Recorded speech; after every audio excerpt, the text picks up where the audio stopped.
উপদেষ্টা বলেন, আগামীতে নিয়োগের সময় দলীয়করণ নয়, বরং প্রশাসনিক ও একাডেমিক দক্ষতা বিবেচনা করেই নিয়োগ দেওয়া হবে। এতগুলো পাবলিক বিশ্ববিদ্যালয়ে আমরা চাইব যে সত্যিকার শিক্ষানুরাগী যোগ্য ব্যক্তি, যিনি শুধু শুধু যোগ্যতার মানকাঠি হলো যে তাকে তো ওটা প্রশাসনিক দক্ষতাও থাকতে হবে, আবার শিক্ষাগত যোগ্যতাও থাকতে হবে।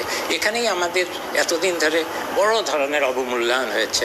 তিনি বলেন, নতুন শিক্ষাক্রম সব ক্ষেত্রে বাস্তবায়নযোগ্য নয়, তবে শিক্ষার্থীদের বিপাকে ফেলে কোনো পরিবর্তন চান না শিক্ষা উপদেষ্টা। তাই আগের শিক্ষাক্রম পরিমার্জনার পরিকল্পনা তার। যারা যেখানে পড়ছে, যে ছাত্র ছাত্রীরা, তাদেরকে কোনো রকমের অস্বস্তিতে আমি ফেলবো না। আমার প্রথম প্রায়োরিটি। দ্বিতীয় প্রায়োরিটি হলো বর্তমান যে শিক্ষা কার্যক্রম সেটা খুব বাস্তবায়নযোগ্য না, বিশেষ করে মূল্যায়ন পদ্ধতির দিক থেকে।